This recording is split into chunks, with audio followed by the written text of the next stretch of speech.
샬롬. 사랑하는 이곳이 교회 성도 여러분, 한 주간도 잘 지내셨나요? 2024년이 벌써 두 주째 지나갑니다. 연초에 계획하셨던 일들은 아직까지 변함없이 잘 진행되고 있으신지요? 저는 사실 올해 계획이라는 것을 세울 시간조차 없이 지냈던 것 같습니다. 계획을 세웠다고 해도 꼭 그렇게 되지 않는다는 것도 이미 잘 알아서 그럴지도 모르겠네요. 그러나 우리의 삶에 중요한 계획이 세워졌다면 반드시 주님의 이끄신 가운데 성취될 것을 믿습니다. 두 살 터울의 형제인 일라이저와 그레이엄이라는 친구들의 이야기로 오늘 말씀을 시작합니다. 두 형제는 경쟁심이 많은 친구들입니다. 아침마다 아빠가 일어나면 두 친구들은 앞다투어 아빠의 침대로 돌진하여 아빠를 깨웁니다. 매일 아침마다 복도를 쿵쾅거리며 달려오는 두 아이의 소리를 들으면 아빠는 경계를 하며 두 아이를 안을 준비를 합니다. 잘못하면 서로 부딪혀 다칠 수도 있기 때문에 조심해야 하기 때문이죠. 퇴근 후 집 앞에서도 마찬가지입니다. 아이들이 뛰어나올 기세를 엿보다가 두 팔을 벌려 두 아이를 모두 안기에 성공해야 합니다. 이처럼 두 아이는 경쟁이 일상적인 생활이 되었습니다. 어느 날 그레이엄이 집에 없는 시간에 아빠가 장난기가 발동했습니다. 경쟁심이 많은 일라이저에게 이렇게 질문을 합니다. 일라이저, 넌 그레이엄이 세상 모든 8살 아이 중에 제일 힘이 세다고 생각하지 않니? 그러자 일라이저가 이렇게 대답을 합니다. 네, 그렇게 생각할 수 있어요. 오늘이 만약 반대로 하는 날이라면 말이죠.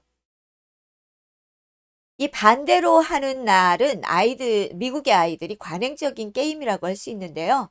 손가락을 이렇게 꼬아서 거짓을 표시하는 것과 같은 의미로 가장놀이라고 할 수 있습니다. 그런데 이 반대로 하는 날의 창시자가 누군지 혹시 아세요? 바로 하나님이십니다. 하나님이 거짓을 말하거나 부정적인 사고를 가지셨다는 말은 아닙니다. 하나님은 우리가 쉽게 예상하거나 당연하게 생각하는 것들과 반대되는 일을 은밀하게 행하시는 분이라는 말이 됩니다. 즉, 하나님의 지향하시는 가치와 우선순위가 우리들과는 전혀 다르다는 말이지요. 하나님은 우리가 인식할 수 없을 만큼 그 뜻이 지고하시고 우리의 부족함이나 결여된 것을 통해서 우리가 상상할 수 없는 일들을 이루어 가시는 분이라는 말입니다.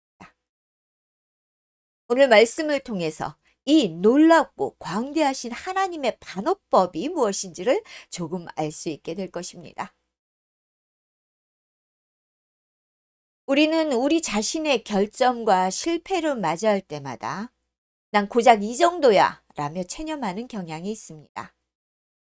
어려운 일을 마주하여 우리의 능력이 턱없이 부족하다는 것을 느낄 때마다 나는 절대 성공하지 못할 거야. 아무리 노력해도 이 일은 내 능력으로는 안 돼.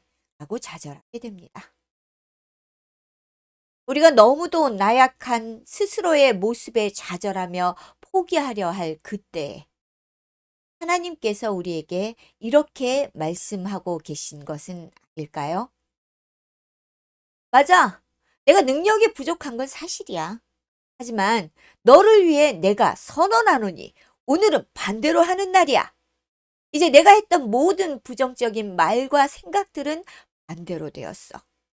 너는 내가 약하다고 실패했다고 생각했지만 너의 가장 위대한 성공을 위해 내가 너를 준비시키고 있어. 너는 스스로 자격이 없다고 생각하지만 너의 소명은 그 어느 때보다 확실해. 내가 반대로 하는 날을 선포했으니. 조금 아이처럼 유치한 표현을 사용했지만 이 말씀은 우리를 위한 하나님의 계획이 실행되는 가장 정확한 표현일 것입니다. 우리는 자주 부정적인 말을 하며 절망에 빠지거나 포기하려는 일들을 많이 합니다. 사실 우리가 가진 문제점이나 제한적인 능력의 한계는 너무도 명백해서 실패를 가져올 것이 뻔하게 보이는 경우가 많기도 합니다. 아무리 발버둥을 쳐도 도무지 해결점이 보이지 않는 일들이 우리가 살아가는 삶의 현장에는 너무도 많기 때문입니다. 그래서 그 어떤 것도 우리의 현실을 바꿀 수 없을 것 같아 두려움에 사로잡혀 울기도 하지. 하지만 하나님의 자녀들은 이럼에도 불구하고 마음 깊은 곳에서 희망이 있을지도 모른다는 생각을 완전히 버리지는 않는 것 같습니다. 우리가 성경을 마주하며 읽었던 기적의 하나님, 십자가에 달려 돌아가신 후 부활하신 능력의 예수님, 우리는 불가능한 일을 가능케 하신 하나님을 그동안 성경을 통해 말씀을 통해 수없이 보았기 때문입니다. 우리가 좌절할 때마다 우리의 깊은 내면에서 다시 시작해보자 속삭이는 음성이 들리는 것만 같습니다. 다시 나를 믿고 시작해보자 라고 말입니다. 우리가 어려움에 처했을 때마다 우리에게 이렇게 말씀하시는 하나님의 세미한 음성에 귀를 기울이시기를 바랍니다. 그러나 여전히 우리의 부족함과 약점들은 해결되지 않고 있습니다. 우리의 소망을 이루기 위해서 우리는 어떻게 우리의 문제점들에 대처해야 할까요? 먼저 우리 자신을 있는 그대로 받아들여야 합니다. 성경은 우리의 겸손과 잃어버린 조건들, 하나님의 필요성과 예수님 안에서 우리의 가치를 되찾는 것들에 대해 많이 이야기를 합니다. 물론 안타깝게도 이 해법에는 우리를 변화시키는 하나님의 능력을 과소평가하는 느낌을 주게 됩니다. 현실적인 조건에 갇혀 살라는 느낌을 준다는 말입니다. 그다지 옳은 대처법은 아닌 것 같습니다. 이제 다음으로는 자신의 약점을 강점으로 교체하는 것입니다. 그것은 하나님이 우리를 탈바꿈시키게 만들어 바로잡아 주시고 변화시키게 하는 것입니다. 나쁜 것을 바꾸기 위해 온 힘을 기울이는 것입니다. 혈암에 대항하고 자신을 고치기 위해 싸우는 것이죠. 하지만 이 해법 역시 문제점이 드러나고 있습니다. 자신의 약점을 지우려 노력하는 과정 가운데에서 하나님을 믿는 신앙이 한낱 인간 개조 프로그램으로 전락되기 때문입니다. 오늘날 많은 그리스도인들이 행하는 잘못이기도 합니다. 고린도후서 12장 7절은 위대한 사도 바울에게 지어진 걸림돌이 다음과 같이 언급되고 있습니다. 여러 계시를 받은 것이 지극히 크므로 너무 자만하지 않게 하시려고 내 육체의 가시 곧 사탄의 사자를 주셨으니 이는 나를 쳐서 너무 자만하지 않게 하려 하심이라. 가시 곧 사탄의 사자라고 언급된 그의 약점입니다. 그는 자신이 가진 이 약점이 너무도 힘들어서 하나님께 3번이나 이 약점들을 없게 해달라고 간절히 기도했습니다. 그가 가졌던 약점은 그가 앓고 있던 안질일 수도 있고 박해받던 현재 상황일 수도 있습니다. 혹은 우울증이나 성도들 간의 분열일 수도 있습니다. 그것이 무엇이든 그 약점으로 인해 그의 사역은 지장을 받고 있었던 것이 확실해 보입니다.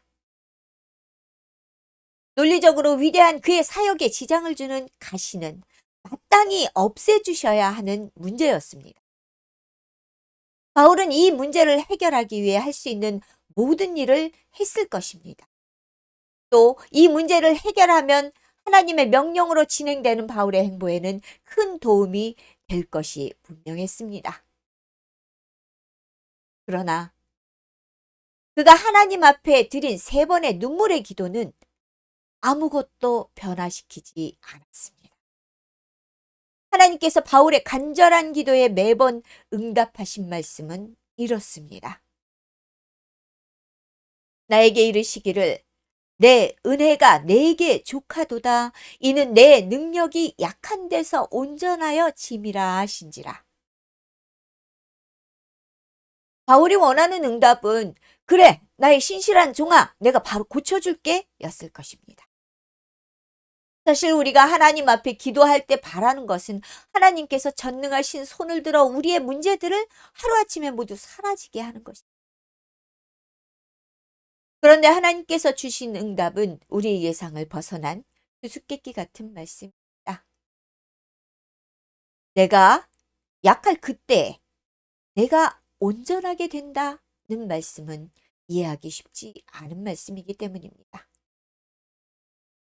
그러나 놀랍게도 바울은 하나님의 말씀을 듣고 이렇게 고백을 합니다.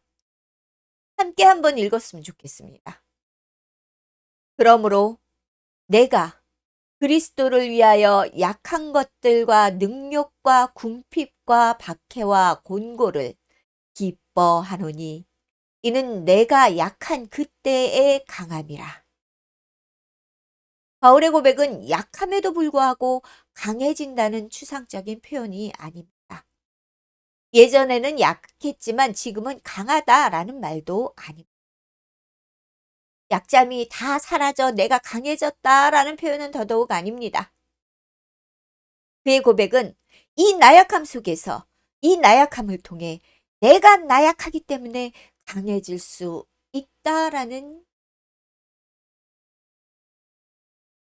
하나님은 우리가 모든 것을 체념한 채 실패와 패배의 삶을 살아가기를 원하시거나 약점을 강점으로 바꾸려 압박감 속에 살아가기를 원하시지는 않는 분입니다.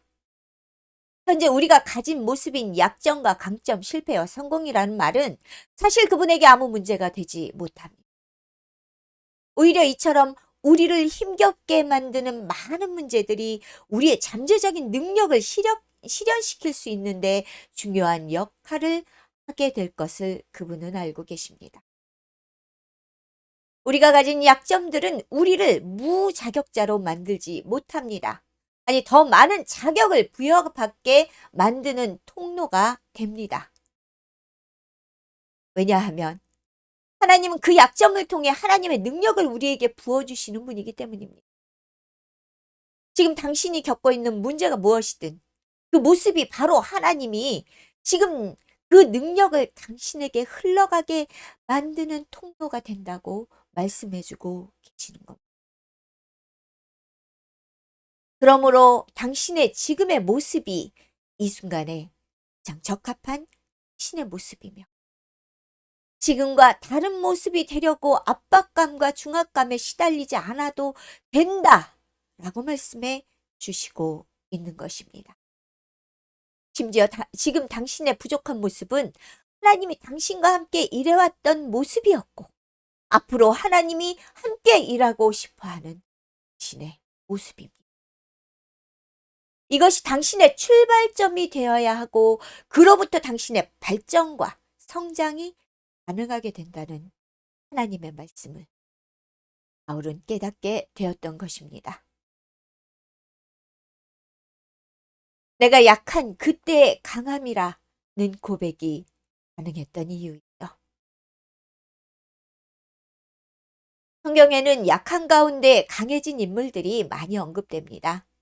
모세는 살인을 저지르고 광야로 쫓겨나가 양치기로 방황하던 그때에 하나님의 부르심으로 이스라엘을 출애굽시켰습니다.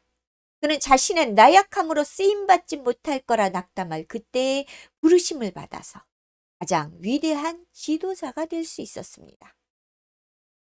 희생 라합, 이방인 룻과 보아스, 예수를 박해하던 바울, 사기꾼 야곱의 경우도 그들이 가장 절실하게 바꾸고 싶은 약점을 가진 그때에 하나님 앞에 가장 위대한 사역을 이룬 주인공이 되었습니다. 히브리서 11장 32절에서 34절은 이들을 이렇게 표현하고 있습니다. 내가 무슨 말을 더하리요? 기드온, 바락, 삼손, 입다, 다윗, 및 사무엘과 선지자들의 일을 말하려면 내게 시간이 부족하리로다. 그들은 믿음으로 나라들을 이기기도 하며 의를 행하기도 하며 약속을 받기도 하며 사자들의 입을 막기도 하며 불의 세력을 멸하기도 하며 칼날을 피하기도 하며 연약한 가운데서 강하게 되기도 하며 전쟁에 용감하게 되어 이방 사람들의 진을 물리치기도 하며 우리의 연약함을 바꾸기보단 그것을 사용하여 하나님의 놀라운 사역과 계획을 이루어 가시는 것이 바로 하나님의 방법입니다. 하나님은 약점을 무시하거나 지나치지 않고 그 약점에 의해 방해받는 것을 용납하지 않으시는 분. 그 약점에 강경하게 대응하시되 약점이 곧 강점이 되도록 바꾸어 주시는 분입니다. 그것이 절대 주권을 가진 전지전능하신 하나님의 단어법입니다. 우리는 도무지 생각하지 못한 방법을 통해 그분은 이 놀라운 자신의 일을 이루어 가십니다.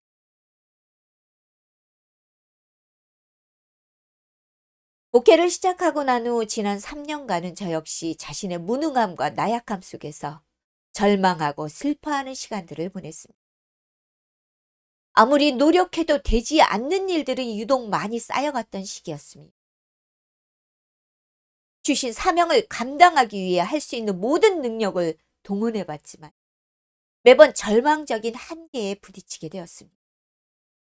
관계의 문제, 물질적인 결핍, 부르심에 대한 중압감이 너무도 힘겹게 나를 짓눌러 왔습니다.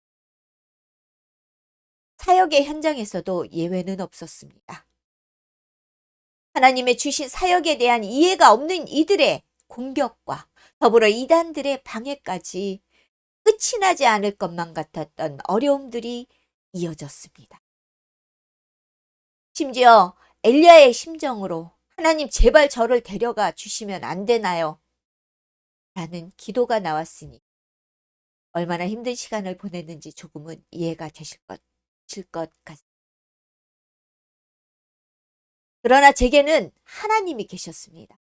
저의 이 아픔과 고난은 아직 그대로 남아있지만 하나님은 나약한 저를 통해서 하나님의 일을 이루어 가심을 명확하게 조금씩 보여주셨습니다.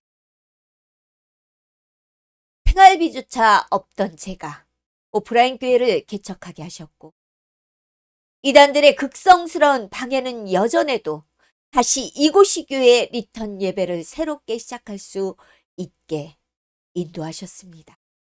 할렐루야.